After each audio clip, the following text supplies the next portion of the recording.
just finished roughing out a blank, and today's video I'm going to take this and we're going to make it into something entirely different, something we haven't done before.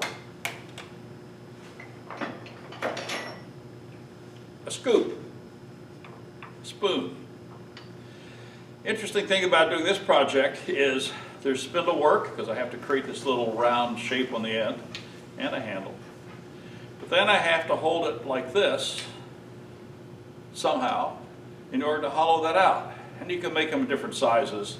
I made one where the outside diameter is 1 inch. Don't like that quite so well. But 1.5 inches seems to be about the size of a good coffee scoop. And I've made the handle at a slight angle. So I go in and dip out my coffee. I like the shape. There's several things you got to know about doing this. First of all, I'm going to have to turn a ball on the end here, like I showed you. It needs to be as round as I can get it. It doesn't have to be a perfect sphere, but the closer to being perfectly round it is, the easier it's going to be to hold it later, like that. So I went to the drill press and took 1.5 inch Forstner bit and made myself a couple of small templates so I can check the diameter, two sides of the same circle, so I can test it and see how that's coming. I need those things. I'm going to do this in some fairly soft wood so that it goes pretty fast. You can do this in any species you'd like, but the hollowing out gets a little hollow, a little hard to do when you're working cross grain and something is really, really hard. So being perfectly round is important. Not perfect, but it's important. The second thing is there's got to be some way to hold it. And I made a device for holding these to allow me to do the hollowing. You'll see all this work together later. I've got to give credit where credit's due. I've tried a lot of different ideas. Made a ring that went inside the chuck. Doesn't work, it collapses. I made a 2-piece jig, figure out how this goes, like that, to go in the chuck to hold it. That doesn't work very well either. I can make it work. I made it out of softwood because I thought it would collapse and hold nice and tight. It does, but it's problematic. Carl Jacobson did a video some time ago where he adapted something he'd seen on the video, and I've adapted what he did. And so basically this is just a faceplate, a piece of end grain softwood, poplar in this case because it's fairly soft and flexible. I cut a bunch of slots. I hollowed this, or I didn't hollow this, I drilled this out 1.5 inches, the diameter of this, down 3/4 inch, half the diameter. And I took a little smaller Forstner bit and went all the way down in, and as you can see, put a band clamp around it. I wasn't sure whether the band clamp would clamp tight enough, but it does the job. So you'll see me use this at the very end, and it was easy to make. I spent maybe a total of about 45 minutes making it, sanding it, hollowing it out. And one of the little slots here I did have to shorten, and I had to do that so I could cock the handle in here. And if I wanted to do this perfectly straight, I'd have to cut it back a little bit farther. But this is my choice of how to do it. The band clamp was one of the highest quality I could get because I knew I wanted to put a lot of torque on it. And it works just fine. I've cut the tail off. I might actually sand a little bit more off. So when this swings around this way, the tail might slap me on the finger if I'm in the wrong place. But it won't cut me because I've put it on in that direction. So you'll see this. So basically I've got a piece of wood here. I just roughed it out with my roughing tool, which is a deep fluted gouge. Seems to be the one I tend to use the most frequently. So now I need to do my layout, and what I'm going to do is turn the globe on this end and the handle on this end. So I'm going to turn this, get it as good as I can get it, and then shape the handle, part this whole thing off. I'm not going to do any sanding. This all needs to be sanded inside and out And then a finish you put on here, oil works pretty good, but remember if you're going to pick up things like sugar and flour, the oil has got to be totally dry. So that means linseed, certain types of walnut oil. Mahoney's walnut oil works pretty good. There's only 2 or 3 that we can use. So that's where we're going to go. So let me take my pencil. I'm going to not start right at the end. I've got to cut a little bit off here for my support. There's my 1.5 inches for my ball. So I'm going to reduce this down in here just a little bit so I can start doing that shaping. Keep those at hand. And most of the work is going to be done with the standard shallow fluted gouge. Eyes, play speed to 0, bring it up. I'm going to actually move the tool rest in a little tighter.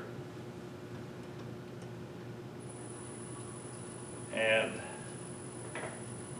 transfer my marks so I can see them better. That's one. There's the other one. Okay, the globe is inside of that. Spindle project, so I'm going as fast as I can.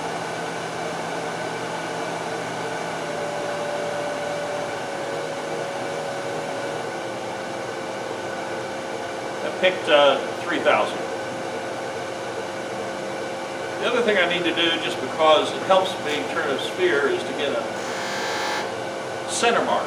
The goal of the center mark is try to not take it away. Let's create a little working room.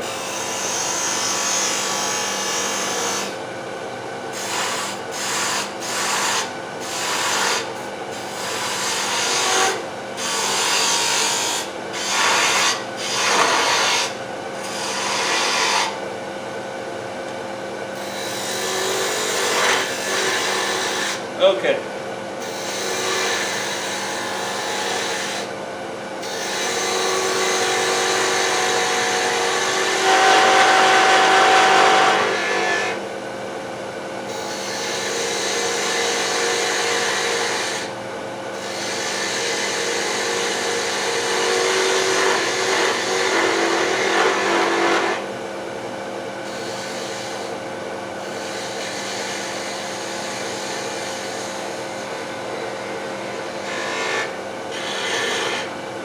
Other side.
That's pretty close.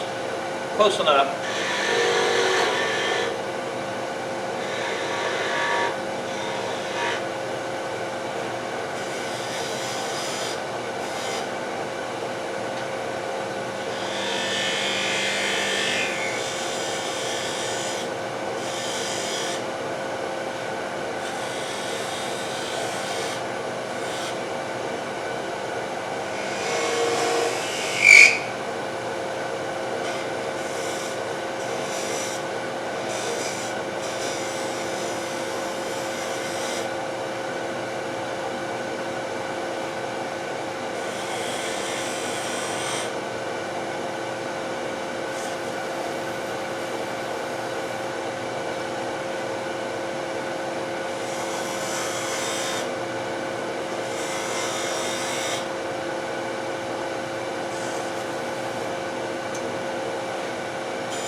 Okay, I'll let that go.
So shape is a matter of choice. Handle length is a matter of choice. Curve's not quite right in here, but I think I'm going to fix that with sanding, which is my next step.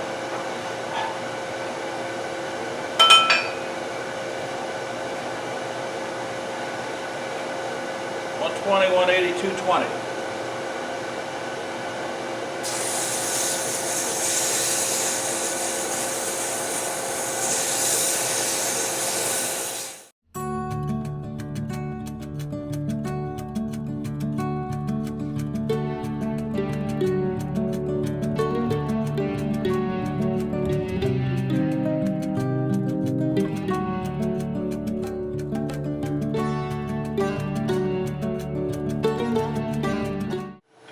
Part it off on this end.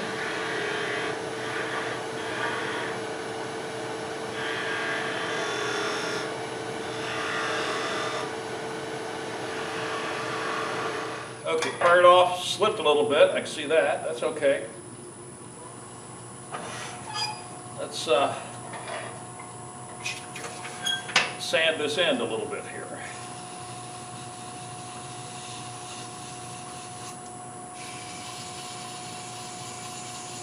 Make my little tool mark go away.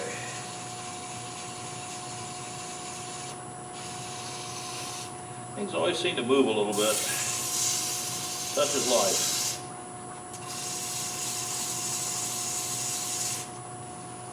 Okay, so now we'll part off the other end. Same technique, except I'm going to hold on to it.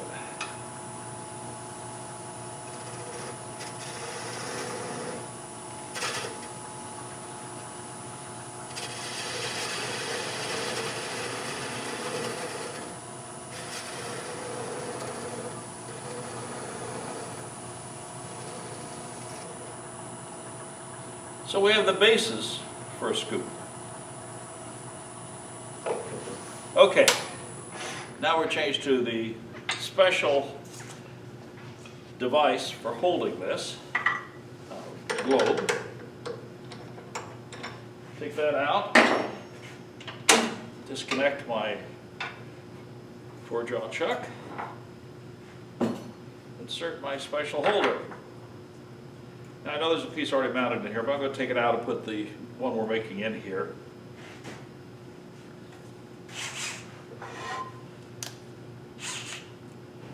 I'll just loosen this a little bit.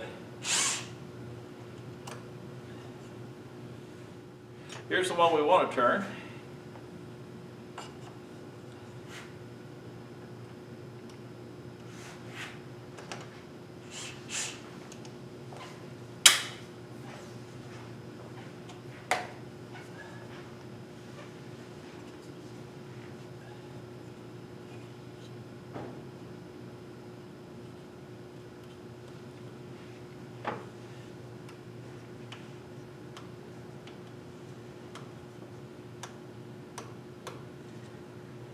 Actually, don't need the clamp.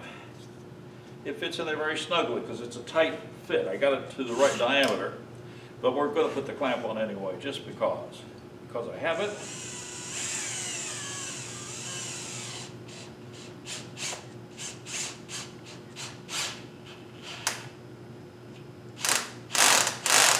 Got the torque set on this so I don't overdo it. Put that away. So let's see if it's tight enough. I think it's going to stay.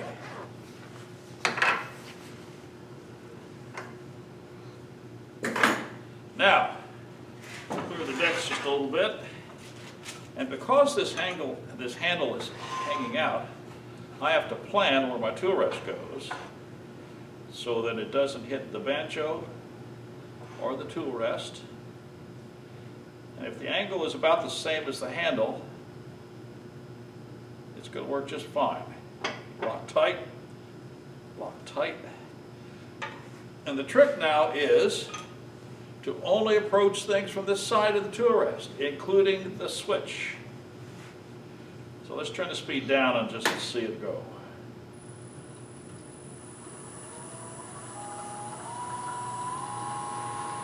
So there's a lot of ways to hollow it, but this is a round surface, so I'm going to come in with my shallow fluted gouge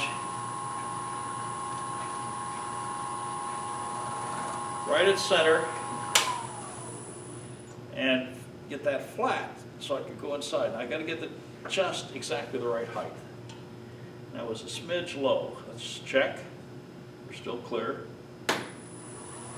I'm going to go right into center. Start hollow it with my shallow fluted gouge.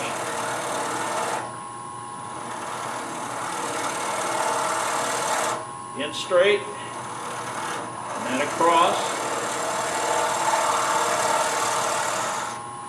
In.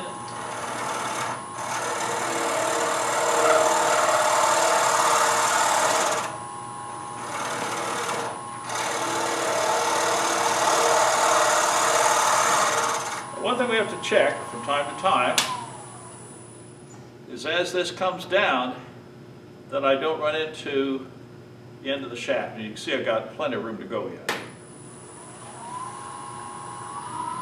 A little more speed, make an airplane out of it.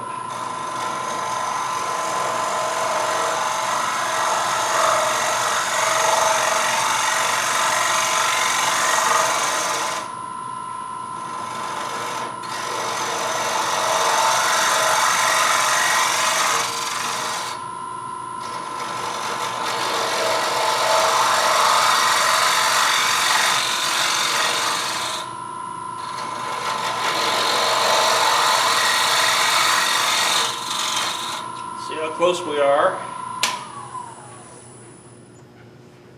We've got about 1/8 of an inch above the outside edge, and I may stop right about there. I'm going to square that off a little bit.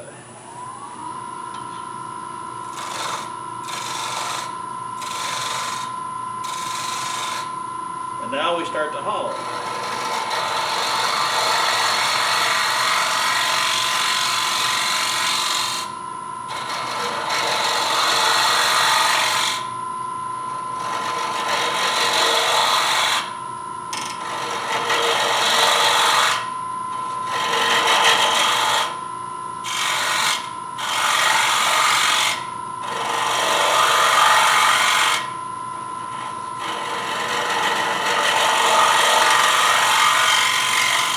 I know you're wondering, how am I going to measure wall thickness and depth of my cut?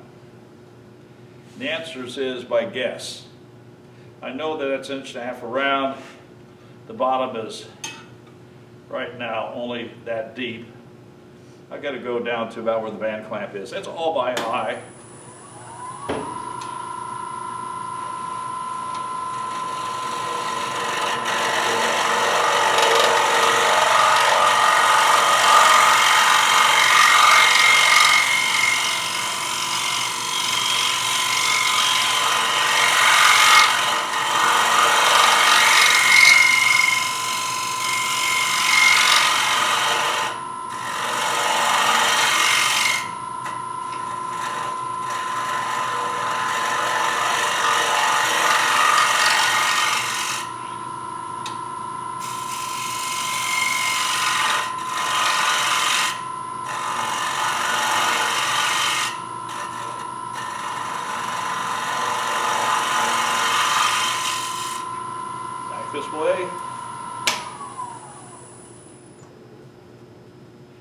measurement.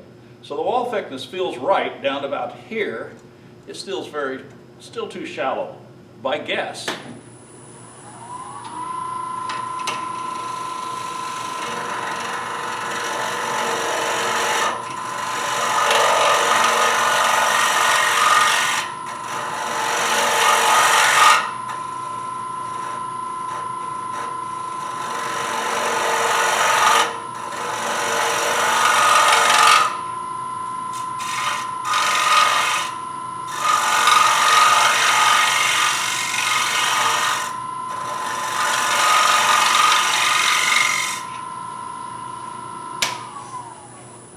I guess measuring this, I got to feel as if this is the inside of a ball, and it's all really by guess.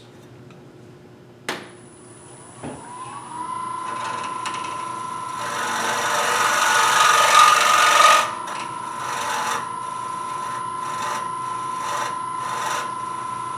don't know what I'm looking at. I can't see inside of there either.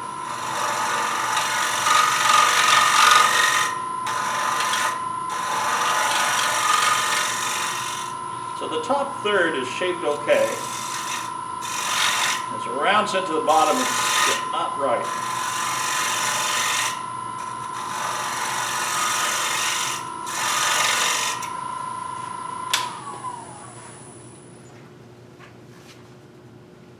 It's still too fat there. You know, I can continue to do this. There's other tools that work.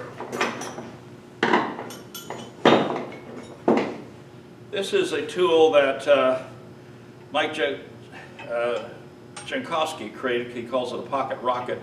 It works really fine. Down in here, that does great. This is a McNaughton hollower, two different shapes of it. Both also work fine. Here's a Jankowski knockoff that I made a few years ago. It has a little bit of an offset, which allows me to get back underneath the curve, all of which create a nice smooth surface inside. Now the rounding in the bottom is about right, but it's not curved quite correctly. So I could come in here with a tool like this.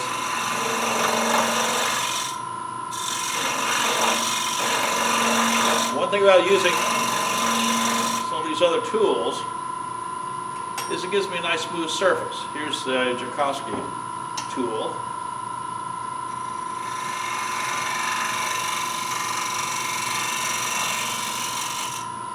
The bottom is just not shaped quite right yet.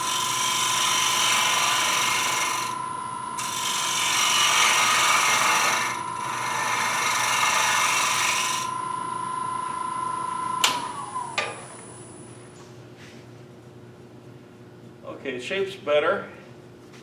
It's pretty good shape, but it's not deep. It's not broad enough yet. I got it to come out a little bit more. So let's try the straight version.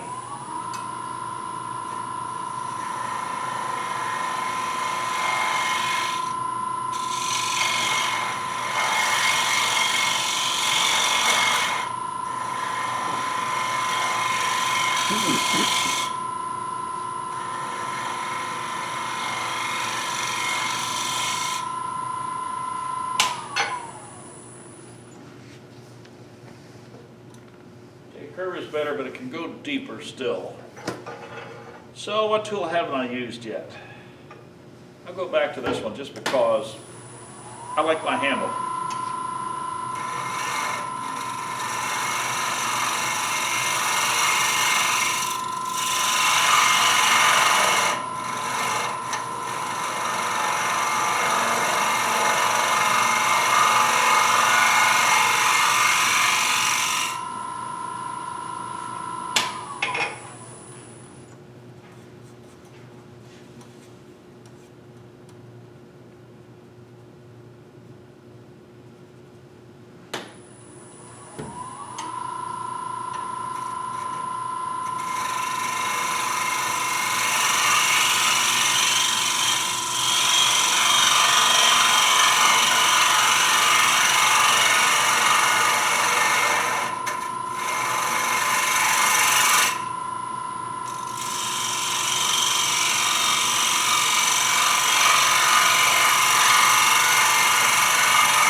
got it.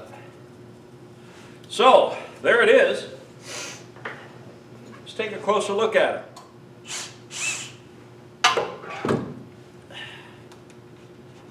I'll take a little sandpaper to it here for a second.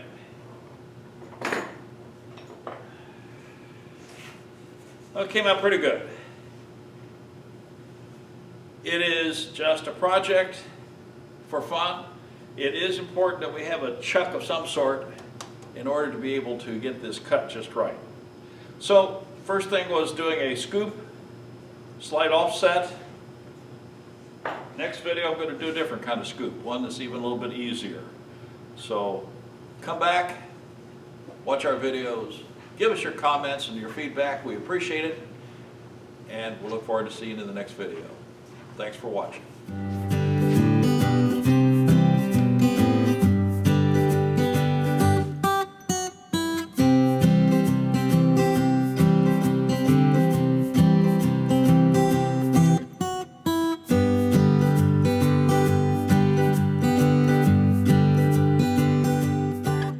Couple of quick afterthoughts.